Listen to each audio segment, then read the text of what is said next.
우리 앞에 배웠던 내용들을 간단하게 살펴보면 quasi 1D compressible flow에 대한 얘기를 통해서 뭐 했습니까? 면적과 속도 간의 어떤 관계식을 우리가 유도를 했었습니다. 그죠? 어, 면적에 대한 비율 그리고 마크 넘버에 대한 속도의 변화 이 둘을 연결시키는 계수가 m제곱 마이너스 1 이렇게 주어져 있었습니다. 그죠?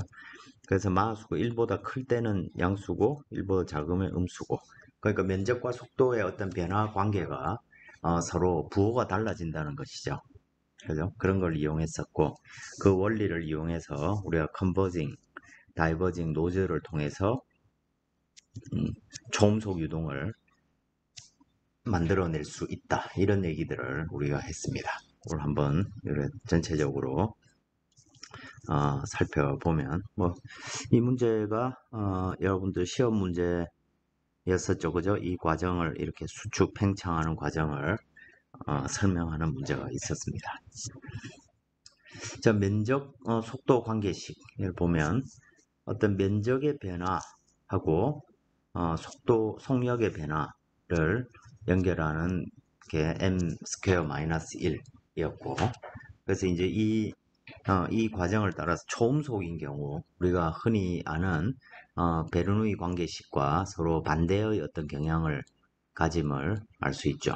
초음속이면 면적이 넓어질수록 초음속 유동에서는 속도가 빨라지고 그죠?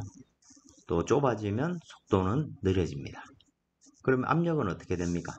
면적이 넓어지면 압력은 낮아지죠. 그죠? 이제 넓어질수록 속도가 빨라질수록 압력은 낮아지게 됩니다. 이렇게 아음속 서브소닉과 슈퍼소닉의 이런 서로 다른 경향을 이용해서 이렇게 어떤 면적이 줄어들다가 일정 면적 이하가 되면 요 노즐 목에서 유동이 마하수 1에 도달하게 됩니다. 그럼 절대 1을 넘을 수는 없고 면적이 좁아지는 곳에서는 유동이 가속되지만 절대 1을 넘을 수는 없고 대신 그 밑으로 다시 그 지점을 기준으로 해서 면적이 넓어지게 되면 초음속 유동이 발생할 수 있게 되는 것입니다. 이런 원리를 이용하는 게 초음속 노즐입니다. 그래서 초음속 노즐은 이와 같이 절구통 모양으로 이렇게 생긴 것이죠. 그럼 만약에 그냥 이런 수축형 노즐에서 이쪽에서 서브소닉이 유동이 들어왔습니다. 그 면적이 줄어들면 이제 유동이 가속되죠. 그럼 여기서 수축형 노즐에서 바로 유동이 공기 중으로 방출된다라고 생각을 했을 때 면적이 이렇게 좁아지면 속력이 증가합니다. 그죠? 속력이 증가하고 서브소닉이니까 속력이 증가하면 압력은 낮아지죠. 그죠? 그래서 압력이 낮아지는데 그래 낮아지는 정도가 대기압과 다른 정도의 크기를 가진다면 요 끝에서 샥 웨이브가 생기겠죠. 그죠? 샥 웨이브가 생겨서 이 바깥쪽으로는 서브소닉 유동이 나가게 되겠죠. 그죠? 그리고 이게 이렇게 요 끝에서 충격파가 생겼을 때 수축형 노즐에서 요 끝에 충격파 생기면 초킹이 일어나죠. 그죠? 유동 질식이 일어나고 초킹이 일어나게 되면 그 지점 이상에서는 유동 속도가 더 이상 증가하지 못했기 때문에 그죠? m도 그대로 일정하게 유지되게 되겠죠. 그죠? 이런 초킹 상태에 도달하게 됩니다. 그 유동은 나가는 유동은 절대 초음속 유동이 저 수축형 노즐에서는 나갈 수가 없겠죠. 초음속을 만들려면 충격파 생기면 무조건 그 다음엔 아음속 유동이니까 그죠? 그래서 수축 노즐 발산형 컨버징 다이버징 노즐을 이용해서 우리가 초음속 유동을 만들게 되는 것입니다. 그럼 이 초음속 유동에 대해서 기본적인 특성들을 우리가 따져보기 위해서 결국 이 전체 유동 모든 공간을 아이센트로픽하다고 생각을 하는 것입니다. 유동이 노즐 내에서는 아이센트로픽하게 바뀐다. 그러니까 모든 이 면적의 함수, 마하수라든지 아니면 피제로 압력의 비라든지 이런 모든 것들은 결국 우리가 면적의 어떤 비율로 표현할 수 있다는 것이고, 그게 이제 부록 A에 이렇게 잘 나와 있습니다. 그래서 뭐 쉽게 생각해서 마하수의 분포를 알면 압력의 비율도 알 수 있고, 그죠? 그럼 우리가 기준이 되는 어떤 값을 알아야 되겠죠. 그 기준이 되는 값은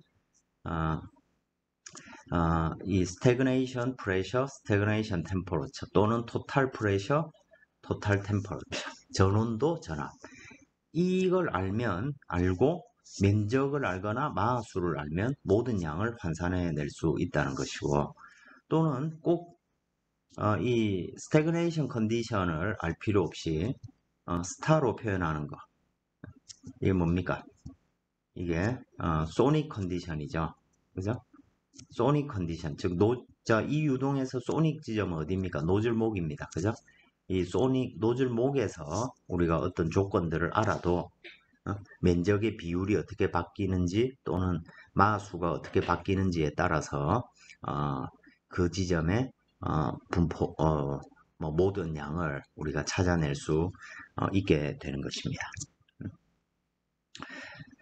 그래서 그 물리적인 과정들을 보면 실제 예를 들어 전투기 안에 초음속 전투기 안에 저런 노즐이 뒤에 들어가 있는 거죠. 그러면 이 전투기가 발진을 한 후에 고도를 계속 올라가면 어떤 일이 생깁니까? 엔진의 상태는 그대로 두고, 그 얘기는 그 노즐 앞쪽에 전압과 전온도가 일정한 값을 가지고 있다는 의미가 되겠죠. 근데 달라진 건 뭡니까? 후방의 조건이 달라지는 거죠. 노즐을 나온 이후에 고도가 올라가면 압력이 낮아집니다. 그러면 그 압력의 상태에 따라서 이 유동이 초음속으로 유동이 분출될 수도 있고 암속으로 분출될 수도 있는 것이죠. 지금 그 과정을 쭉 압력을 낮춰가면서, 예를 들어 지금 가장 첫 번째 경우로 출구의 압력이 전압과 똑같다. 즉, 이 앞쪽 상류 요 부분에 압력을 P0라고 하면 두 지점 간에 압력이 똑같다는 얘기는 무슨 말입니까? 유동의 흐름을 만들어내는 소스가 없다는 얘기입니다. 압력 차로 인해서 노즐 내에서 유동의 흐름이 발생을 하는데, 이 뒤쪽의 압력이 대기압을 기준으로 해가지고 P0를 기준으로 해서 만약에 1과 똑같다면 흐름 자체가 없을 겁니다. 그렇다 보니까 그 경우에는 거의 직선이 되겠죠. 그죠? 모든 곳에 압력이 똑같을 거 아닙니까? 그죠? 그런데 만약에 조금의 아주 낮은 압력이 전압보다 조금이라도 낮으면 어떤 이제 유동의 흐름이 발생하기 시작을 합니다. 자, 서브소닉 영역에서는 흐름이 발생하게 되면 압력이 속도가 빨라지니까, 그죠? 1번 케이스입니다. 속도는, 이렇게 마하수는 증가를 할 거고, 압력은 떨어질 겁니다. 속도가 빨라지면 압력은 낮아지니까, 그죠? 근데 이 노즐목에서는 마하수 1에 도달하지 못합니다. 왜냐면 이 면적 비율이 중요한 거니까, 그죠? 면적이 어떤 기준이 되는 면적보다 작지 않으면, 또는 충분히 가속되지 못하면 유동이 다시 서브소닉 유동이 들어가니까 이제 면적이 넓어지면 압력은 서서히 증가를 하게 될 테고 속력은 줄어들게 될 겁니다. 그래서 점점 압력을 낮추는 거죠. 1번, 2번, 3번 이렇게 낮추면 점점 속도는 빨라지다가 어느 순간이 되면 압력 노즐목에서 마하수 1에 도달하는 조건이 만들어지겠죠. 그리고 압력도 쭉 떨어지는데 그때의 압력이라는 건 아이센트로픽 릴레이션에서부터 그죠? P0 over P는 이 관계식에 의해서 그죠? 마하수가 1인 조건을 찾으면 P 값을 P0 비율을 찾을 수 있겠죠. 그 값을 찾으면 0.528 P0가 나옵니다. 즉 노즐목에서는 항상 노즐목에서 마하수 1에 도달한다면 항상 그때의 압력은 전압의 52.8%가 된다는 얘기입니다. 그때 마하수 1에 도달했죠. 그런데 마하수 1에 도달했다고 해서 무조건 초음속이 되는 건 아니죠. 뒤쪽에 압력이 이렇게 높다면 얘는 뒤쪽의 압력이 충분히 낮지가 않으면 이 유동은 다시 아음속을 통해서 저 압력으로 회복하려는 경향을 가지게 되는 거죠.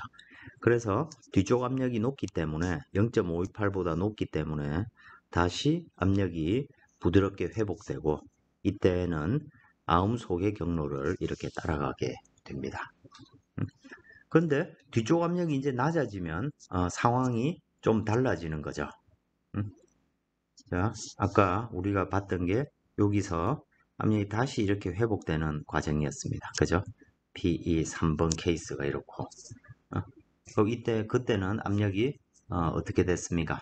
마하수가 0에서부터 1까지 증가했다가 앞에서 보시면 다시 아음속으로 떨어지죠. 그죠? 그때 마하수 1까지 증가했다가 다시 이렇게 아음속으로 떨어지게 될 겁니다. 그런데 이 사이에서 예를 들어 그러면 PE3보다 압력이 조금 더 낮아졌습니다. 그러면 어떤 경로를 압력이 이제 더 낮아지면 이제 더 이상 부드럽게 자신 출구의 압력으로 회복하지 못하고 이 과정에서는 이제 더 많은 드디어 이제 마하수 1을 돌파하게 되는 거죠. 여기서 유동은 초킹되고 즉 질량유량은 이제 이때부터는 항상 똑같습니다. 여기서 마하수 1에 도달했기 때문에 그때부터는 질량유량이 항상 일정한 값을 가지게 될 겁니다. 대신 초음속이 되면서 유동은 초음속으로 쭉 초음속 유동에서는 면적이 넓어지면 마하수가 증가하니까 그죠? 초음속 유동에 초음속이 됐다가 그런데 그럼 그때 압력은 점점 낮아지겠죠.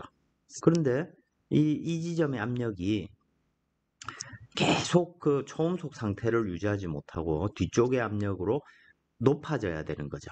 그래서 이 유동은 충격파를 만들므로써 뒤쪽의 압력과 매치시키는 과정을 거치게 됩니다. 이 충격파가 생기면 수직 충격파가 여기 딱 생기면 유동은 서브소닉이 될 수밖에 없죠. 그죠? 서브소닉이 돼가지고 마하수가 확 급격하게 떨어집니다. 그래서 더 뒤쪽 압력이 낮아지면 이 충격파는 더 뒤쪽으로 이렇게 와가지고 이 지점으로 오고 이 지점으로 오고 그때마다 마하수는 어떻게 되겠습니까?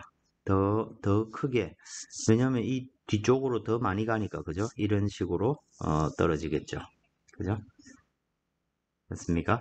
그리고 이 압력은 더 뒤쪽으로 와가지고 이렇게 증가를 하겠죠. 그죠? 이런 과정을 거치게 됩니다.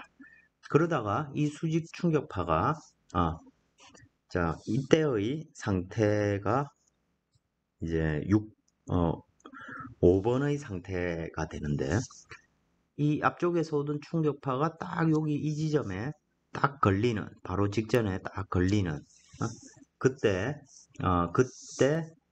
압력은 P5번에 해당되는 압력을 가지게 됩니다. 그 그림이 이 앞에 있나? 전체가 나와 있는 그림은 없네요. 그죠? 여기에 보면 이때 압력은 물론 P4번보다는 더 뒤쪽에 있겠지만 여기에 보면 요 끝에서 이제 압력의 점프가 발생을 합니다. 그리고 마하수는 당연히 이 여기에서 나가는 유동의 마하수는 1보다 작은 값을 가지겠죠. 수직 충격파가 생겼으니까. 그죠? 근데 뒤쪽 압력이 어떤, 즉, 아이센트로픽하게 팽창하는 이상적인 상태는 후방 압력이 면적 B가 결정을 하겠죠. 후방 압력이 PE6가 되면 더 이상 여기는 모든 과정이 압력이 부드럽게 그냥 쭉 빠져나가 버리면 되기 때문에 수직 충격파가 생기지 않고 유동이 초음속 유동이 여기에서 있던 초음속 유동이 그대로 빠져나가게 되는 것이죠. 그래서 후방 압력이 PE6보다 PE6 값 자체보다는 비율이 중요하겠죠. 그죠? PE6 나누기 P0. 그리고 이게 아이센트로픽하게 된다는 것은 결국엔 면적의 함수가 될 겁니다. 그래서 우리가 원하는 고도의 압력을 알고 그 다음에 연소실에 전압을 안다면 그 비율을 매치시킬 수 있는 면적이 되도록 저 노즐을 설계를 하는 것이죠.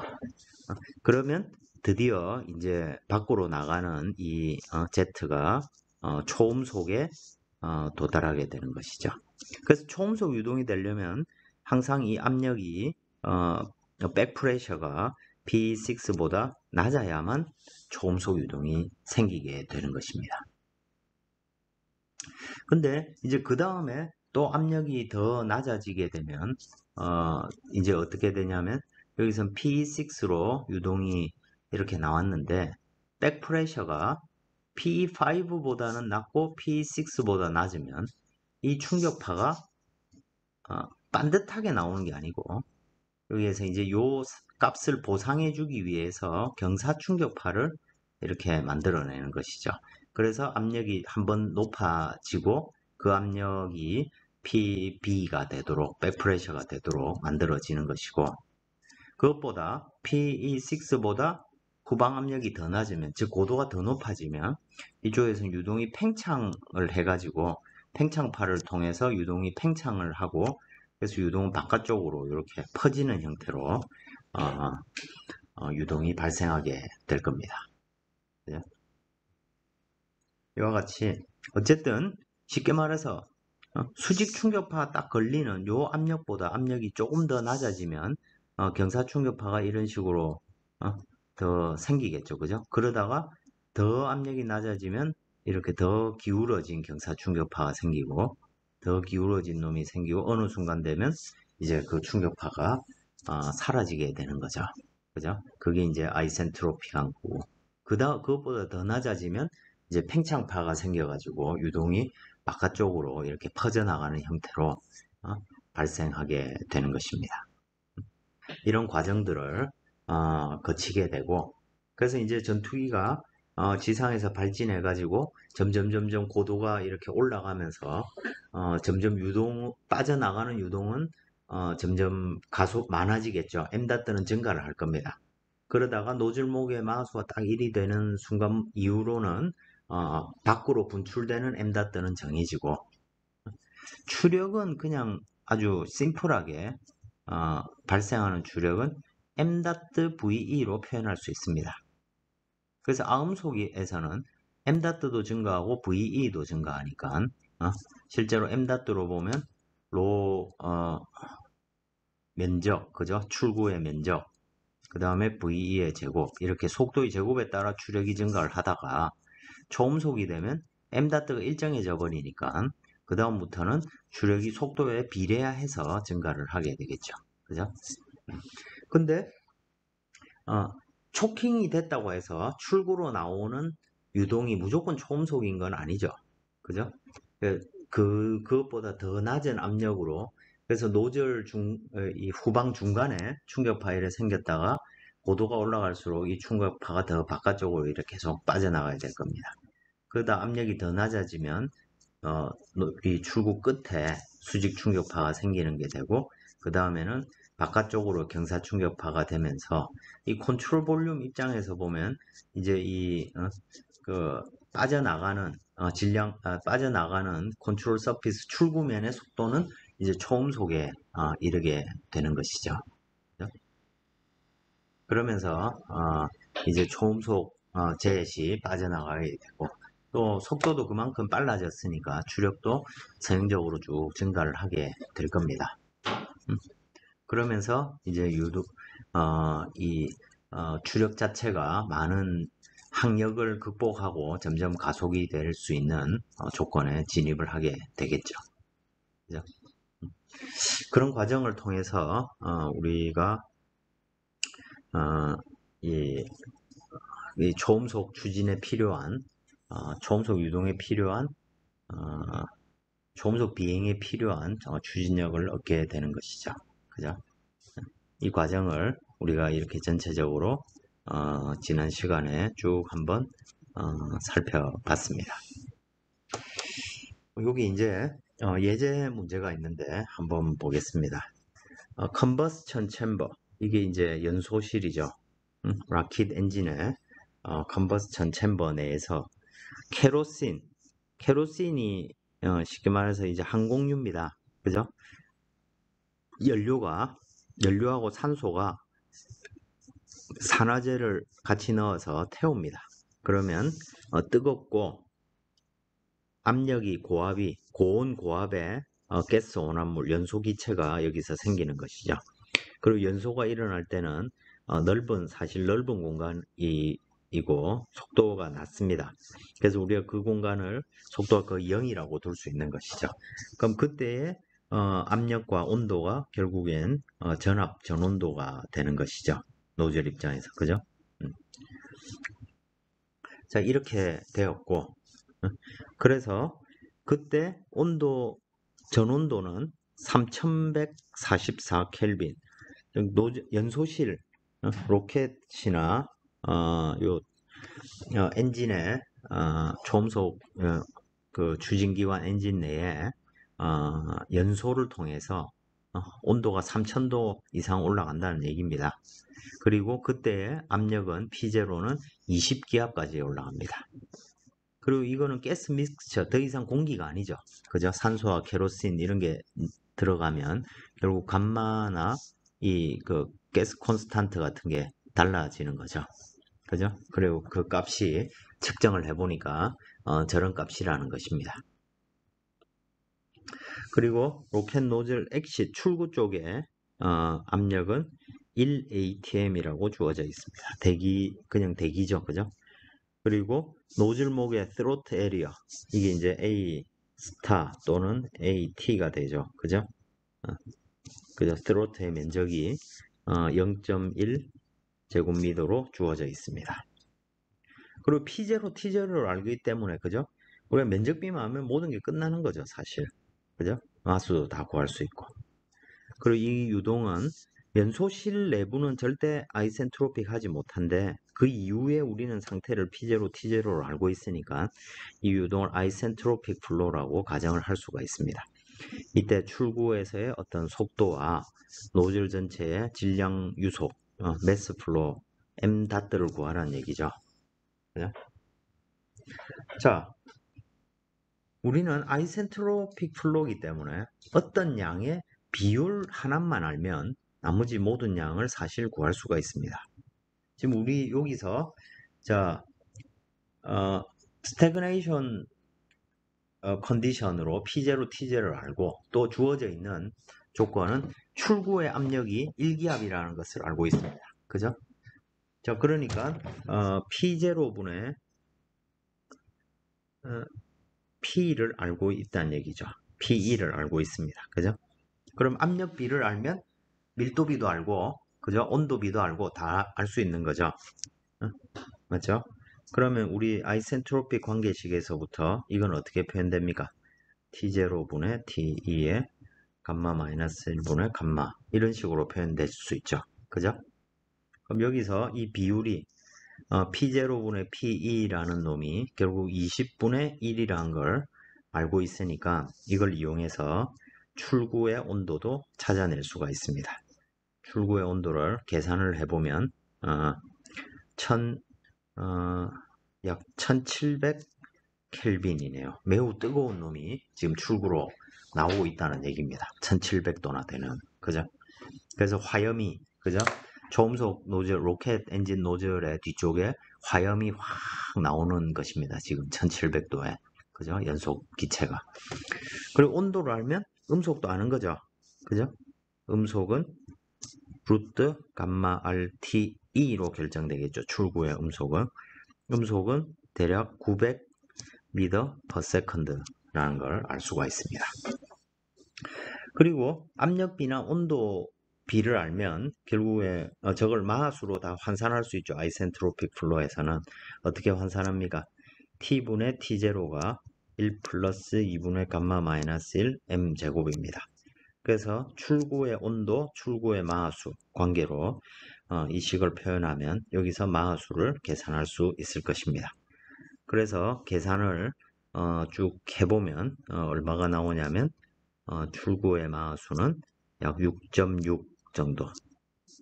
마하수 6.6으로 공기가 지금 마하수가 6.6인데 온도는 1700도인 뭐 엄청난 화염이 분출되고 있는 것이죠. 제곱이 6.6이니까 제곱이 그렇다는 그죠 여기. 그래서 출구 ME는 루트를 취하면 약 2.6 정도 되네요. 그죠? 마하수 2.6으로 화염이 지금 분출되고 있는 것입니다. 마하수 알고 음속 아니까 속도 계산할 수 있죠. 속도는 그와 같이 계산하면 될 것입니다. 그 다음에 m다트는 어떻게 구합니까? m다트는 내가 어느 한 기준점을 찾으면 되겠죠. 그죠? 제일 좋은 기준점이 뭘까요? m다트는 ρe, ae, ve로 계산할 수도 있고, 그죠? 그 다음에 스로트에서의 밀도. 근데 이 스로트에서는 지금 초음속 유동이니까 무조건 마하수가 1이죠. 그러니까 요거는 이제 스타로 우리가 표현할 수 있을 것입니다. 그리고 스로트의 면적은 주어져 있고 출구에서 스로트에서의 속도 이렇게 구하면 되죠. 이게 왜 더 계산하기 쉬운 방법입니까? 이 문제에는 스로트의 면적이 주어져 있고 출구의 면적이 지금 주어져 있지 않습니다. 출구의 면적도 구할 수 있죠. 그죠? 면적비 마하수를 아니까 그죠? 마하수 2.6에 해당 2.57에 해당되는 그죠? 면적비를 찾으면 출구의 면적도 찾을 수 있죠. 그럼 뭐 똑같은 겁니다. 그죠? 또 1호부터 자 P0분의 P는 ρ0분의 의 감마승이고 그죠? T0분의 T의 감마 마이너스 1분의 감마승이죠. 그죠? 이렇게 주어지니까 만약에 우리가 이 관계식으로부터 노즐 목의 마하수를 노즐 목의 마하수는 1이니까 그죠? V 스타는 A 스타하고 똑같을 것입니다. 그죠? 그러면 이제 아이센트로픽 릴레이션을 이용해 가지고 마하수가 1일 때의 전압이나 토탈 덴시티나 전온도의 값을 이용해 가지고 마하수 1의 조건을 찾아서 대입하면 우리가 m닷들을 찾을 수 있겠죠. 그죠? 그렇게 구해 보면 자, 제일 먼저 압력 B P 스타분의 P0는 이 T0 오버 T 스타가 될 테고 그죠? 노즐 목에서의 마하수는 1이니까 대입해 보면 압력이 노즐 목에서의 압력은 얼마라는 얘기입니까 지금? P0가 20이었고 그죠? 저기서는 10기압 정도 되는 거네요. 그죠? 맞습니까? 10의 5승이 1기압이니까 10기압 정도 되는 것이죠. 그 다음에 똑같은 그냥 이 식 그냥 그대로 쓰는 것입니다. T 스타분의 T0는 이와 같이 M 스타에 1 넣으면 되는 것이고 그죠? 1.13배. 그러니까 T0를 아니까 노즐 목에서 온도는 2800 켈빈 정도 되고 노즐 목의 온도를 알면 음속을 알 수 있고 그죠?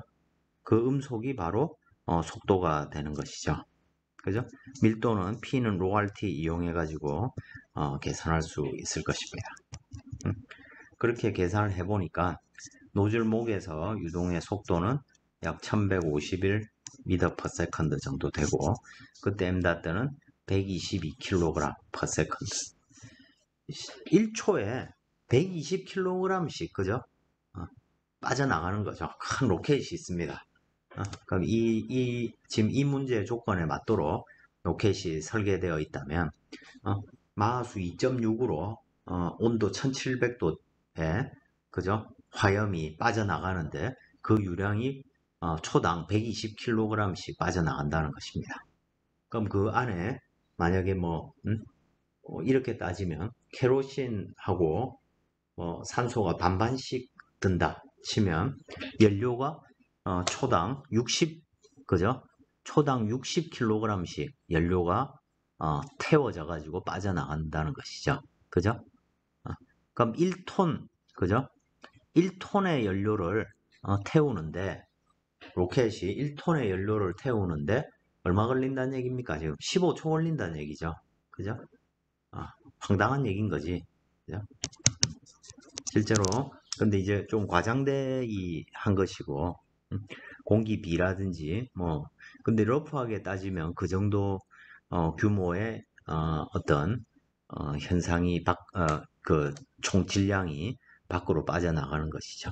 많은 부분은 산소 외부에서 주어진 산소 이런 것들이 될 테고 어쨌든 산소를 외부에서 빨아들여서 쓰든지 아니면 그걸 태우기 위해서 안에 산소가 공급되어 있든지 둘 중에 하나겠죠. 우주 발사체는 어떻게 됩니까? 밖에서 공기를 빨아들이는 게 아니고 이 우주 발사체 큰 비행체가 있고 여기 이제 몇 개, 네 개가 이렇게 붙어 있죠, 그죠? 붙어 있으면 여기에 산소, O2하고 수소 또 폭발을 큰 전압 이런 걸 얻기 위해서 산소와 수소를 몽땅 다 싣고 여기에 연료가 또 따로 들어있죠. 그죠? 그러면 그 연료가 이 연소실에서 같이 이렇게 공급이 돼 가지고 그죠? 액체 상태로 주로 공급이 되는 경우에 그죠? 수소와 산소를 같이 넣어서 큰 P0와 T0를 얻은 후에 바깥쪽으로 큰 주력을 얻게 만들어 내는 것이죠. 그래서 더 큰 유동을 얻으려면 이 P0, T0를 이렇게 적절히 높게 해줘야 되고 더 크게 만들수록 더 많은 더 높은 바깥쪽 출구 속력과 출구 속력을 얻을 수 있겠죠. 그죠? 그걸 통해서 추진력을 얻게 되는 것입니다. 이런 아주 고속의 추진체, 미사일이나 우주 발사체, 초음속 전투기, 여객기 이런 것들은 모두 이와 같은 그 수렴 발산형 노즐을 이용해서 설계하게 됩니다. 이것이 이제 우리가 지금 이 문제를 사실 하기 위해서 이 장의 내용을 다룬 것이죠. 이제 조금 다른 측면으로 거꾸로의 상황을 따져보겠습니다. 이제 거꾸로의 원리를 이용하는 게 디퓨저라는 장치입니다. 예를 들어 똑같이 절구통 같이 생겼는데 여기에서 상류의 유동이 초음속이다. 초음속 유동이 유입된다. 그러면 면적이 좁아지면 감속이 되죠. 유동이 감속이 됩니다. 그리고 이 노즐목에서는 마하수 1보다 더 작아질 수가 없습니다. 유동이. 그죠? 그러다가 노즐목에서 이제 1이 됐는데 이 뒤쪽은 압력이 상당히 높겠죠. 그죠? 그래서 이 뒤쪽으로는 유동이 서브소닉이 되는 것입니다. 서브소닉이 되면서 면적이 넓어지면 속도가 더 많이 줄어들게 되겠죠. 그죠? 이게 아이센트로픽 슈퍼소닉 디퓨저입니다. 물론 전압의 손실 아이센트로픽하게 아음속 유동을 얻는 거 그래서 slow, incoming flow를 낮은 속도로 낮추는 그런 장치가 디퓨저가 되는 것이죠. 아이센트로픽하게 할 수 있다면. 근데 실제 상황에서는 이와 같이 아이센트로픽한 상황을 사실 얻기가 매우 어렵겠죠, 그죠? 고도라든지 이런 것들이 뭐 종횡무진 달라질 수가 있으니까요, 그죠? 그래서 보통은 어떻게 하냐면 이 앞부분을 이렇게 딱 유동과 평행하게 어떻게 만들지 않고 경사면을 이렇게 이용해 가지고 여기서 충격파를 만들어냅니다. 경사 충격파가 이렇게 쭉 들어오고 이쪽에서도 충격파가 들어오겠죠. 그러면 우리 앞에서 배웠듯이 리플렉션 샥들이 이런 구조를 쭉 만들어 가게 될 겁니다. 갈 때마다 압력은 점차적으로 증가하고, 그죠? 이쪽으로 갈수록 압력은 지속적으로 증가하게 될 겁니다. 마하수는 어떻게 됩니까? 압력은 증가하는데 마하수는 점점 낮아지죠. 근데 여전히 경사 충격파가 생기고 있다는 것은 마하수가 1보다 크다는 얘기입니다. 그죠? 그러면서 경사 충격파가 생겼기 때문에 P0, 즉 전압은 서서히 낮아지게 될 겁니다. 근데 우리 앞에서도 생각을 해봤듯이 수직 충격파가 아니면 압력 손실이 훨씬 낮죠. 그죠? 그래서 전압 손실이 존재하지만 그걸 최소화하면서 이렇게 압력을 높이니까 결국에는 유동을 압축하는 효과가 발생하죠. 그죠? 그러면서 어느 지점에 이르면 압력이 상당 부분 높아져 있기 때문에, 그죠?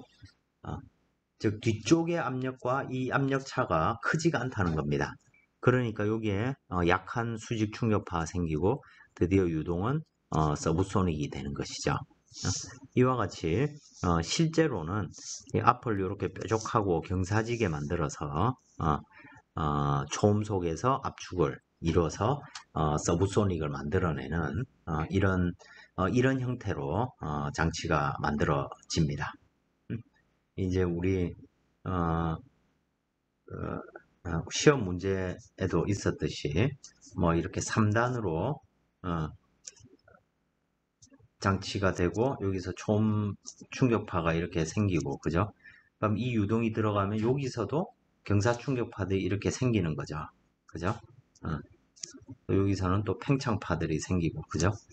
경사 충격파들이 생기면서 이 뒤쪽으로 갈수록 압력은 높아지고 대신 전압은 계속 떨어지게 되고, 그죠? 그리고 마하수도 점점 낮아지게 될 겁니다. 점점 낮아지지만 이놈이 뭐 완전한 아음속이 아니고 초음속 상태에 있겠죠. 그래서 유동이 초음속 유동으로 연소실까지 압력의 손실, 전압의 손실을 낮추면서 높은 압력에 그 유동이 들어가도록 초음속 비행체는 이와 같이 앞쪽에 공기를 흡입하는 공기 흡입식 에어 브리딩 추진 장치가 되는 것입니다. 이런 원리를 이용하는 게 스크램젯이죠. 슈퍼소닉 컨버스천 램젯이 되는 것입니다. 램젯 엔진은 여기 액추얼 슈퍼소닉 디퓨저 이 원리를 이용해서 연소실에 서브소닉 유동이 들어가게 됩니다. 근데 전압 손실을 일으키지 않기 위해서 약한 충격파를 만드는 거죠. 수직 충격파를. 그래서 뭐 램젯 엔진 같으면 뭐 이런 식으로 되어 있고 여기서 충격파가 이래 있을 때 여기서 이제 수직 충격파가 하나 생기도록 이렇게 설계가 되어 있습니다. 그러면서 서브소닉 유동이 이쪽으로 들어가게 되는 것이죠.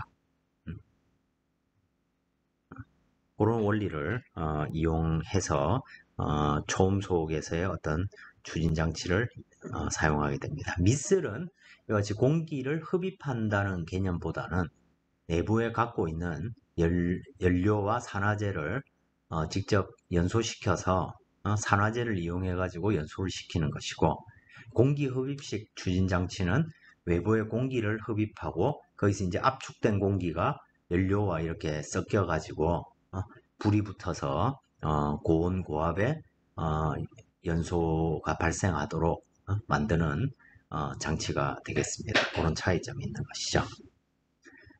그래서 사실 이 램젯이든 이 스크램젯이든 이놈이 하는 것이 근본적으로는 요 디퓨저의 역할을 하는 것이죠. 앞쪽에서 공기를 유동을 감속을 시키되 전압 손실을 가급적이면 발생하지 않도록 약한 충격파 또는 경사 충격파를 이용해서 유동을 압축하고 압력을 높이고 최소의 전압 손실, 전압의 손실을 최소화하면서 연소실까지 어떤 높은 전압의 유동이 도달할 수 있도록 낮은 속도로 경우에 따라서는 낮은 초음속 또는 아음속으로 연소실에 공급이 될 수 있도록 설계된 장치들인 거죠. 본질적인 디퓨저라고 볼 수 있겠습니다. 또 이 디퓨저는 초음속 윈드 터널, 풍동이죠. 초음속 풍동에서 또 활용이 되는데 이 초음속 풍동을 예를 들어 이렇게 생각을 해보겠습니다. 우리가 초음속으로 이렇게 앞이 뾰족한 물체를 실험을 한다 생각을 해보겠습니다. 그럼 이때 노즐에서 이런 노즐을 이용해 가지고 초음속 유동을 만들겠죠. 그죠? 자, 그래서 면적비를 약 2.637 정도로 만들면 출구의 마하수가 2.5. 한번 책을 한번 찾아보시기 바라겠습니다. 출구의 마하수가 2.5가 되고 그러면 면적비가 2.637인데 출구 마하수가 2.5고 이때 아이디어라는 유동이라고 하면 출구에서의 압력이 1기압이고 그죠? 이게 대기압과 같을 때 그죠? 이 두가 같으면 이제 아이디어란 유동이 되겠죠. 아이센트로픽 유동이 나오게 될 겁니다. 그럼 이런 조건을 만족하는 토탈 프레셔를 거꾸로 마하수 2.5를 가지고 계산해 보면 약 17 atm. 자, 우리가 풍동실에 있는 초음속 윈드 터널 가지고 만든다고 하면 공기 탱크에 압축 공기를 집어넣어 놓죠, 그죠? 그 압축 공기의 압력이 17기압 탱크를 써야 된다는 얘기입니다. 탱크를 17기압까지 채운 다음에 그 공기를 팍 뿜어가지고 그죠? 유동을 만든다는 것이죠. 이렇게 될 텐데 만약에 이렇게 하지 않고 외부 압력을 요 바깥쪽까지 이렇게 쭉 채워 버리면 어떻게 될까요? 꼭 굳이 출구의 압력이 1기압일 필요가 없는 것이죠. 그죠? 자, 그러면 어떻게 될까요? 출구에 예를 들어 요 이 실험을 하는 영역을 이와 같이 벽으로 이렇게 채우는 거죠. 벽으로 채우고 이쪽에서 충격파를 만드는 것입니다. 이쪽에서 충격파를 만들어 가지고 점프가 일어나도록 만들면 압력비가 바깥으로 1기압이 되도록 충격파를 이용해서 점프가 일어나도록 요 단면을 만들게 되면 어떻게 될까요? 꼭 요게 1기압까지 이르지 않아도 낮은 기압으로 만들어도 되겠죠. 그죠? 이 노즐의 안쪽 영역이라고 하면 그죠? 계속 감속을 시키면 되는 거니까 그죠? 그러면 마하수 2.5고 자 그러면 1기압 마하수 2.5로 오는데 1기압이 되려면 수직 충격파 관계식에서 상류의 마하수가 2.5고 그럼 그때 마하수가 2.5일 때 수직 충격파 관계식에서부터 앞쪽과 뒤쪽의 압력비는 7.125라는 걸 알 수가 있습니다. 그래서 이 백프레셔가 1기압이라고 치면 이거 잘못되어 있네. 백프레셔가 1기압이라고 치면 그때 1번 즉 충격파의 앞쪽의 기압은 0.14 atm이면 된다는 것이죠. 그러면 노즐 내에서는 아이센트로픽 하니까 0.14에 17배 17배 한 값이 2.4기압이니까 쉽게 말해서 탱크의 압력을 2.4기압으로 하고 그 이 노즐이 그 일정한 단면을 갖도록 쭉 늘여놓기만 하더라도 훨씬 낮은 그죠? 탱크 압력으로 이 실험을 할 수가 있는 것이죠. 압력은 낮고 마하수는 동일한 이런 유동을 만들어낼 수 있죠. 그죠? 이게 그래서 결국에는 충격파가 어떻게 보면 디퓨저 역할을 하는 거죠. 자, 수직 충격파 생기면 이쪽은 서브소닉이 되니까 강제적으로 유동의 속도가 매우 낮아지고 그죠? 압력이 높아지는 거죠. 그러니까 이거는 이제 뭐 램젯 엔진 앞쪽에 작은 수직 충격파를 만드는 거하고 똑같은 얘기가 되는 것입니다. 그러니까 이제 우리가 이런 식으로 실제 풍동 실험 장치를 이렇게 구성을 해보면 앞쪽에 탱크가 있고 그죠? 여기 이제 고온 고압의 탱크가 있습니다. 이 관을 통해서 유동이 공급되고 여기서 이제 공기가 채워진 다음에 여기서 이제 노즐이 이렇게 쭉 있는 것이죠. 그리고 요걸 이제 오픈형으로 만들면 초음속 유동이 팍 나와가지고 대기압 1기압으로 나오게 될 텐데 그러려면 상류의 압력이 엄청나게 높아야 되는 거죠. 그래서 보통은 요게 다 폐쇄형으로 이렇게 만들어집니다. 폐쇄형으로 만들어지고 이 뒤쪽에 동일한 면적으로 쭉 나오고 여기 이제 모델이 있는 거죠. 여기가 이제 테스트 섹션이 되는 것입니다. 그리고 그 뒤쪽으로는 디퓨저가 들어가는 것이죠. 그죠? 실제로는 요 뒤쪽에 이렇게 폐쇄형으로 디퓨저가 있습니다. 그러면 지금 이 문제 아래쪽에 그림과 같은 형태로 이 풍동을 설계할 수가 있겠죠. 또는 강제로 여기서 이 디퓨저 없이 충격파를 만들어낼 수도 있습니다. 형상을 조금만 바꾸면 저기서 수직 충격파를 만들어낼 수가 있는데 근데 만약 못 만들어내면 엄청나게 큰 동압을 가진 바람이 불어오니까 그죠? 풍동실 창문 같은 게 박살날 수가 있습니다. 그래서 보통은 안전하게 물리적인 디퓨저를 사용하게 되는 것입니다.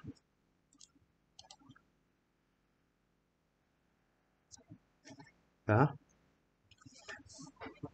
그 물리적인 이 디퓨저를 우리가 사용한다고 했을 때,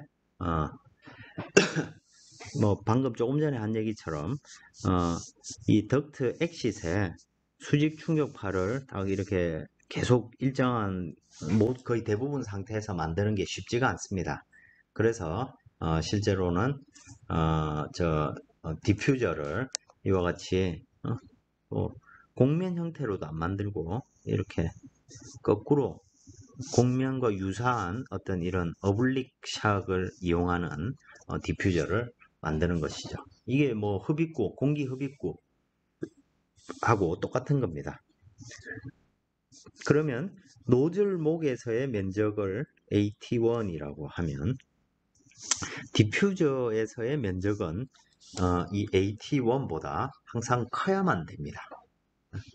그것이 왜 그런지를 이 아래쪽 식에서 설명을 하는 것이죠.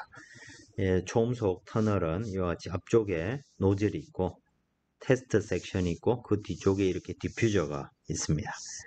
그리고 이 테스트 섹션이 있으면 여기 경사면이니까 우리 앞쪽에서 뭐 스크램젯 엔진 뭐 그 흡입구와 동일한 형태의 이런 경사 충격파들을 만들고 각 단계를 지나면서 압력이 높아지는 거죠. 그러니까 이건 압축이라기보다는 압력이 회복되는 거죠. 왜냐하면 이 풍동 내부의 압력이 굉장히 낮기 때문에 바깥쪽 대기압에 비해서 현재 굉장히 낮기 때문에 이런 경사 충격파를 통해서 압력을 높여주는 거죠. 서서히. 그죠? 그렇게 서서히 압력은 높여주고 유동의 속도는 낮춰주는 이런 디퓨저가 있는 것입니다. 만약에 뭐 초음속에 이런 웨이브들이 이런 디퓨저 없이 밖으로 나오게 되면 진짜로 이 창문 박살나는 걸 여러분들이 구경할 수 있게 될 겁니다. 그러면 저 디퓨저 면적이 왜 더 넓어져야 되는가? 그걸 이제 아래 식에서 설명을 하고 있습니다. 여기 보면 어쨌든 이 초음속 풍동 내부의 유동에서 입구가 하나고 출구가 하나니까 m는 어느 곳에서나 동일할 겁니다. 그래서 이 상유의 로유 A하고, 그죠? 자, 노즐 목 부분을 1번이라 하고 디퓨저의 목을 스로틀을 2번이라고 하면 로1, U1, AT1 노즐 목의 면적이 AT1이고, 그러면 이때는 노즐 목에서는 초음속이죠. 현재 초음속 유동이 만들어졌으니까. 그래서 마수가 1일 겁니다. 그죠? 노즐 목에서. 그리고 2번 지점을 이렇게 뒀습니다. 그럼 여기서 이 면적 B라는 것은 이 m 관계식에서부터 결국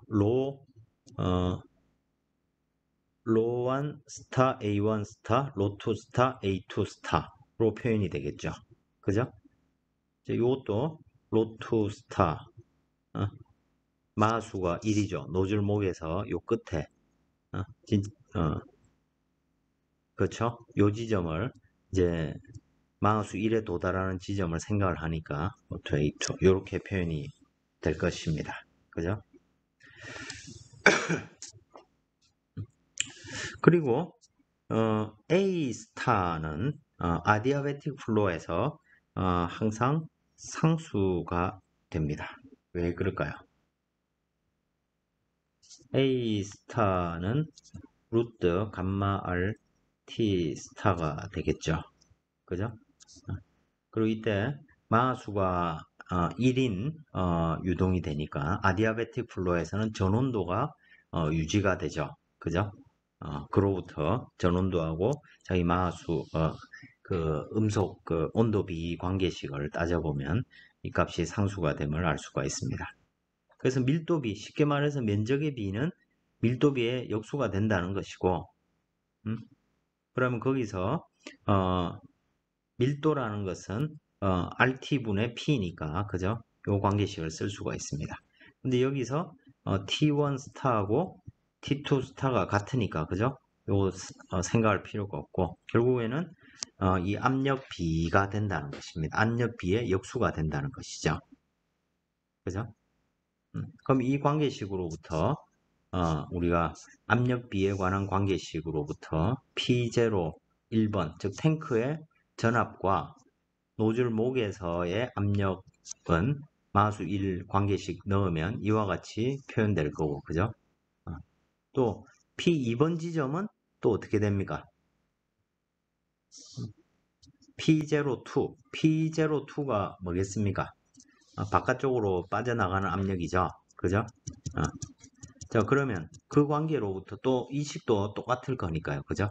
자, 그러면 이 면적 B라는 것은 스타 P1 스타, P2 스타의 비율인데 그건 결국 1번 지점과 2번 지점, 즉 노즐의 전압과 디퓨저에서의 전압의 비율이 될 겁니다. 그죠? 근데 노즐에서는 전압이 일정하게 아이센트로픽 합니다. 그런데 디퓨저에서는 어떻습니까? 경사 충격파 이래 쫙쫙쫙쫙 생기니까, 그죠? 맞죠? 경사 충격파 쫙쫙 생기니까 P02가 P01, 즉 노즐 상유보다 압력이 낮은 건 명백하죠. 그죠? 그러니까 이 비율은 항상 1보다 커야 된다는 것이죠. 그죠? 만약 1보다 작으면 어떻게 된다는 얘기입니까? 즉 디퓨저의 면적이 작으면 디퓨저에서 전압이 탱크 전압보다 더 높아야 되는데 이건 물리적으로 있을 수 없는 일이죠. 그렇죠? 그 면적이 더 작으면 어떻게 된다는 얘기입니까? 서브소닉으로 줄어들지 못하고, 그죠? 서브소닉으로 줄어들지 못하고 또 다른 노즐과 같은 역할을 하게 된다는 것이죠. 디퓨저의 기능을 할 수가 없다는 얘기입니다. 그래서 세컨드 스로틀의 면적은 항상 노즐 스로틀의 면적보다 더 커야만 이런 유동이 발생할 수 있다는 것이죠. 그죠? 초음속은 초음속 그 풍동을 설계할 때 중요한 포인트가 되는 것입니다. 이렇게 초음속 유동을 생각할 수 있고 실제적으로 보자면 이, 이 노즐 벽면에 뭐 여기에도 싹 보일 수 있지만 이와 같은 경계층이 이렇게 존재하죠. 그죠? 속도 분포가 점성이 우리는 지금 점성을 생각하지 않고 이 유동을 아이센트로픽이라고 생각을 했는데 실제로는 여기 경계층이 이렇게 자라고 그 경계층과 이 유동, 이 경계층이 이렇게 있기 때문에 면적에서 이 충격파가 이렇게 이 사이에 이렇게 생기게 되면 이와 같이 람다샹 모양의 충격파 구조가 발생을 하게 되는 거죠. 또 이 충격파 이렇게 생기면 또 이와 같은 샥 스트럭처가 생기고 약한 수직 충격파들이 이렇게 쭉 생기는 거죠. 그죠? 이 그림이 이제 이 그림하고 사실 본질적으로 같은 얘기가 되는 것입니다. 이 뒤쪽의 구조로. 그래서 꼭 이런 형태로 젯이 생기고 여기 유동이 여기는 굉장히 불안정한 유동이 쫙 생겨 나오는 것이죠. 그죠? 그거를 이제 MPR이 이제 압력비입니다. 뒤쪽과 앞쪽에 이 압력비가 이렇게 증가하게 되면 어, 더 2.7로 갈수록 압력이 더 낮아지는 거죠. 그러면서 이 뒤로 이렇게 충격파 전체적으로 충격파의 구조가 뒤쪽으로 이렇게 가게 되고 이 바운더리 레이어가 존재하기 때문에 이런 유동 구조가 이렇게 여기에서 이렇게 발생하게 되는 것입니다. 이렇게 되면 성능의 손실이 굉장히 커지겠죠. 그죠? 경계층이 떨어지게 되면. 그래서 노즐 표면을 생각할 때 면적을 급격하게 자 결국엔 면적비인데 그죠? 자 한번 생각해 보겠습니다. 아주 큰 마우스를 얻기 위해서 노즐 목에서부터 면적을 이렇게 급격하게 증가시킬 수도 있는 거죠. 그죠? 근데 이렇게 되면 여기에서 나온 젯 유동이 이 표면을 따라가지 못하고 이런 데서 그냥 툭 떨어져 나가버리게 됩니다. 그럼 여기는 이제 유동 박리가 이렇게 생기는 거니까 사실 없는 거랑 똑같은 거죠. 그죠? 그래서 원하는 초음속 유동을 얻을 수가 없습니다. 그래서 고속으로 만들 때는 매우 긴 형태로 이렇게 길이를 부드럽게 너무 각도가 크지 않게 이렇게 부드럽게 매우 길게 만들어지게 되는 것이죠. 그죠? 이게 이제 표면에서 유동 박리 이런 것들을 방지하기 위한 장치라고 생각을 하시면 되겠습니다. 뭐 여러분들 생각을 많이 해보셨겠죠? 이거 그죠? 결과적으로는 이 바깥 배합과의 관계, 배합과의 관계, 우리 앞에서도 우리 노즐 유동에 대해서 얘기를 했듯이 이 앞쪽 뒤쪽 배합의 관계로 이 문제를 생각을 하면 그 방향을 일정 정도 찾을 수 있게 될 것입니다.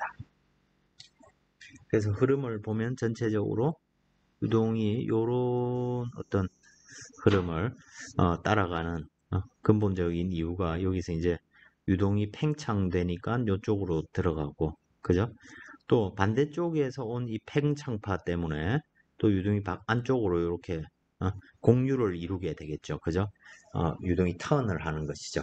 유동이 턴을 하게 되고 그래서 전체적으로 보면 이와 같은 이런 뭐 볼록한 이런 구조, 유동의 구조가 이렇게 발생을 하고 그런 구조에 결국에는 어느 부분에는 이와 같이 마크 디스크가 이렇게 발생하게 되는 모양이 되는 것이죠.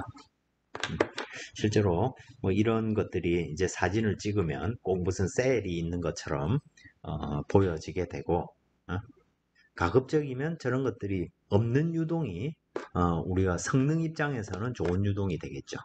근데 그걸 피할 방법은 없습니다. 우리가 특정 고도의 배합을 염두에 두고 설계를 했다 하더라도 뭐 전투기가 뭐 고도 5km에서 비행한다고 설계를 했는데 전투를 하는데 그저 5km 유지할 방법이 없죠. 필요하다면 뭐 수직으로 올라가기도 하고 내려오기도 해야 되는 거죠. 그러면 방법은 여러 가지 방법이 있겠죠. 그러면 연소량을 바꿔가지고 후방의 백프레셔가 바뀌는 만큼 전압을 바꿔주면 비율이 일정하게 유지될 수도 있는 것이고, 그죠? 아니면 출구의 면적을 이렇게 바꿔가지고 가변 노즐 면적을 바꿔가지고 출구로 나가는 마수를 바꿔서 속도를 제어해주는 방법도 있고 여러 가지 방법들이 있을 수 있겠죠. 이런 지금까지 배운 이 아이센트로픽, 지금 우리가 노즐 내의 유동은 다 아이센트로픽하다는 것이고 반대로 같은 원리로 디퓨저를 설계할 수 있는데 그 디퓨저라는 놈은 보통 아이디얼한 케이스를 찾기보다는 확실하게 디퓨징이 일어날 수 있도록 그죠? 감속이 일어날 수 있도록 경사 충격파를 이용해서 설계를 하게 되는 것입니다. 네, 10장 숙제는 다음과 같습니다. 총 4문제고 이 10장은 노즐, 디퓨저 이런 내용을 다룬 건데 예제 문제를 잘 풀어보면 많이 도움이 될 것 같습니다. 약간 좀 복잡한 표를 많이 이용해야 되기도 하고 약간 복잡한 측면들이 있긴 한데 문제를 조금 풀어서 익숙해지면 많이 도움이 될 수 있을 것 같습니다. 이상으로 10장 강의를 마치도록 하겠습니다.